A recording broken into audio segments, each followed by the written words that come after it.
Hi everybody and welcome back to Redline. And today on test we've got a car that I've always wanted to drive. It's a Lamborghini Aventador, more specifically a Lamborghini Aventador Ultimae. You can no longer buy these new, and the Ultimae was the final model to come off the production line. And what I want to find out today is, I've always wanted to drive one, so is it every bit as special as I want it to be, or is it going to be a disappointment? Something tells me it's probably not, but let's go see what it's like.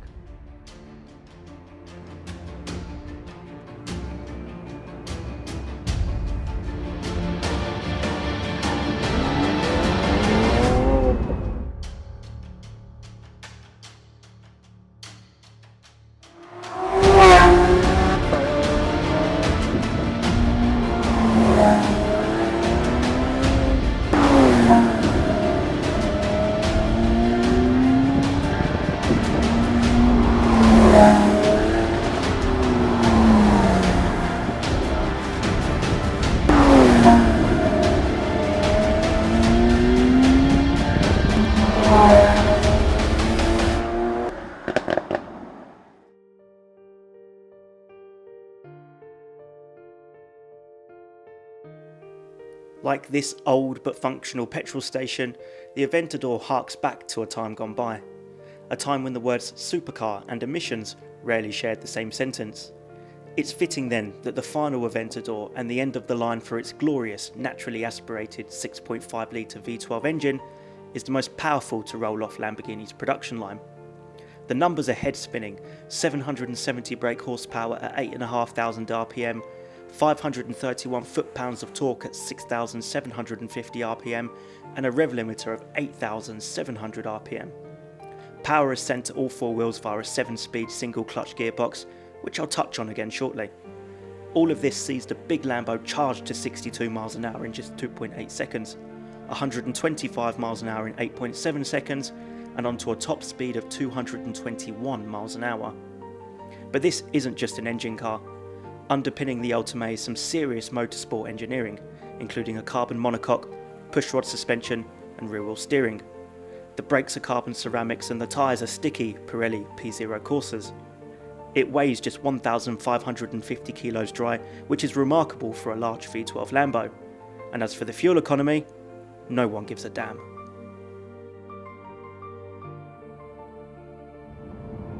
Let's talk about the elephant in the room, shall we? The single clutch gearbox. Now for me it's a story of two halves really. When I first collected the car the other day, my first task with it was to drive it through central London, and it was bumper to bumper traffic, and well, I didn't so much as drive it through central London, more like I kangarooed through central London. I was in and out of first gear the whole time and it was just jerky, just constantly all the time. Yeah, the low speed manners are pretty terrible. Now, when you go up through the gears and you get a little bit more speed underneath it, it does smooth out a little bit, but the best thing to do really is treat it a bit like one of those early Ferrari F1 gearboxes. When you change up, just lift off the throttle a little bit and the gear just hits home just that little bit more smoothly. So yeah, it is quite nuanced, and yeah, at low speed it's not great, to be honest. But the upshot is that when you're really going for it in Corsa mode, God almighty is this gearbox aggressive. It thumps you in the back like nothing else, and I personally think that's really exciting. And the shift speed's 50 milliseconds it takes for this car to change gear. It is absolutely rapid. So yeah, very much a tale of two halves. It's a bit Marmite, this gearbox. Some people love it, some people hate it. At low speed I don't like it at all, but when you really get up it, there's few gearboxes around which are as exciting as this one.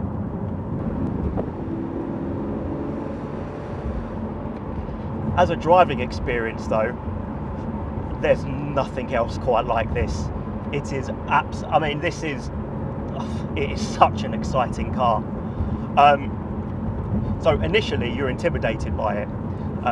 It's big, it makes a lot of noise, you really can't see out of it very well, and it just feels like a giant wedge of energy. It's just outrageous. But the more you drive it, the more you learn its idiosyncrasies, the more you begin to trust the car.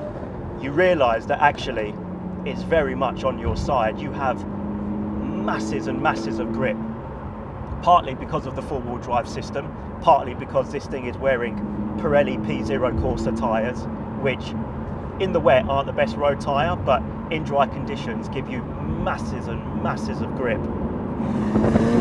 Another thing as well, the brake pedal feels just astonishing. So it's carbon ceramics all round, it comes as standard on carbon ceramics. And two things, first of all, the pedal has lots of feel. Secondly, because the pedal box is offset to the left-hand side, it actually encourages you to left foot brake. So if you're a left foot braker, you'll really enjoy driving this car. But one of the highlights for me, and to be honest, I wasn't actually expecting this, is the steering. There are lines of communication here, more so than what you get in, say, a Huracan Evo, which at times can feel a little bit distant. You just have this really great sense of where the front wheels are, which, to be honest, in a car of this size, you do need. But also, you do get actual feel and feedback through the steering wheel, and it just allows you to place the car where you want it to. You find a twisty piece of road like this one, and just it inspires confidence in a way that I just didn't think it would. You can be quite late on the brakes with it. You can actually trail brake it into the corner a little bit, and then you can pick up the throttle for a killer exit, just knowing that that four-wheel drive system and those big P0 Corsa tyres are just going to bite into the tarmac and catapult you down the road. And you do this while thinking to yourself, how the hell am I getting away with driving a 770 brake horsepower Lamborghini Aventador like this on the public road? You just sit there and think, how can I take liberties like that with this car? But somehow it lets you do it. And for me, it's probably the biggest surprise of the driving experience. But by a country mile, the most exciting thing about this car, and the reason you're all here, is for that engine, that naturally aspirated 6.5 litre V12 engine. Honestly, there's nothing else like it. So we've got driving modes here. So we've got Strada, which is street, Sport, Corsa, which is like a race mode, and then you've got Ego, which allows you to individually configure things to your liking. And when this is in Corsa, God above,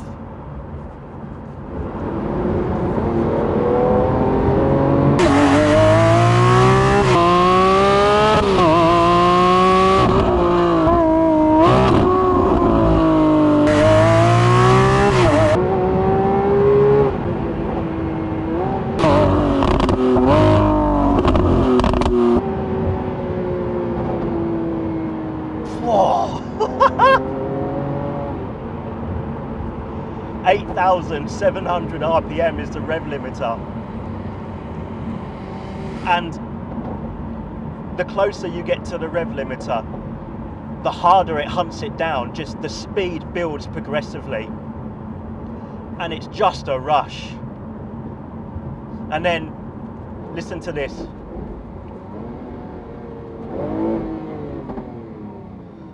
Oh God, incredible.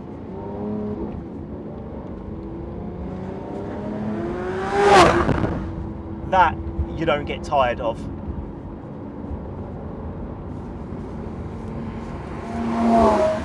It's so special, and the throttle response is it's just mental.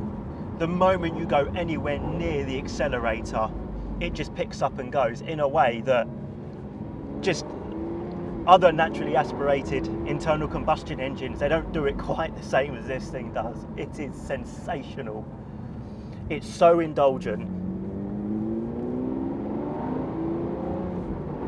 and it's a car that you just want to rev. You just want to go fast in it all the time, just so that you can extract the performance, just so that you can hear that engine meet those 8,700 RPMs. It's just bonkers.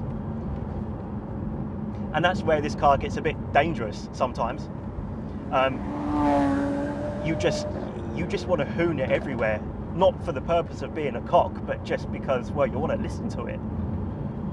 What an engine, what an engine.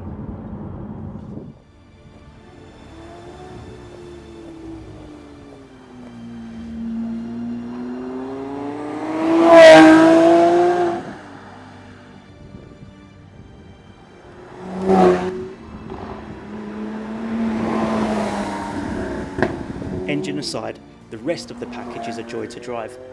You'd be forgiven for thinking that the Aventador is an intimidating beast, but once you realise that it's on your side with its abundant grip and faithful front end, you learn to trust it. The best setup for the public road is the Ego driving mode, with the powertrain and steering in Corsa and the suspension in Strada. This makes the Ultimae both savage and supple. Savage in its response, but supple in the way that it goes about dealing with the complexities of a British B-road. The package is both competent and dramatic, efficient yet theatrical, and that is the magic of the Aventador. It's a real driver's car which can be enjoyed as such, but it's done under the backdrop of that awe-inspiring V12 engine. The big Lambo is an enigma in a segment where theatrics are often traded for outright ability and efficiency, and it's a better supercar for it. Let's try and summarise all this in a way that makes sense, because this car is so utterly mind-blowing.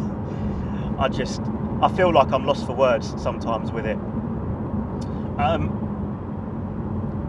It's everything that I wanted it to be and more. It really is. It isn't just a supercar. This is the supercar. Let's be straight about that. I've driven some amazing machines, some really special stuff, but this, I don't know. I don't know if it gets more special than this. And it's quite fitting, really, that my opportunity to drive it has come at the end of this car's life. This is it. This is the Ultimae. It is done. It is finished. It is no longer in production. The Aventador will be replaced in 2023 by something else. And it is the last naturally aspirated V12 engine. We know that whatever replaces this car, it will have a V12, but it will also have hybrid assistance. And you know what? I'm really looking forward to that. I think whatever Lamborghini make, they're going to absolutely nail it. But I hope they retain some of the rawness of this car, some of what makes the Aventador so special. But for me, it's very simple. Whatever they build next, whatever they build in 20 years' time, one thing's for sure, there only ever will be one Lamborghini Aventador. And let me tell you, it's everything you ever wanted it to be. It's every boyhood dream. It's every bedroom wall pin-up.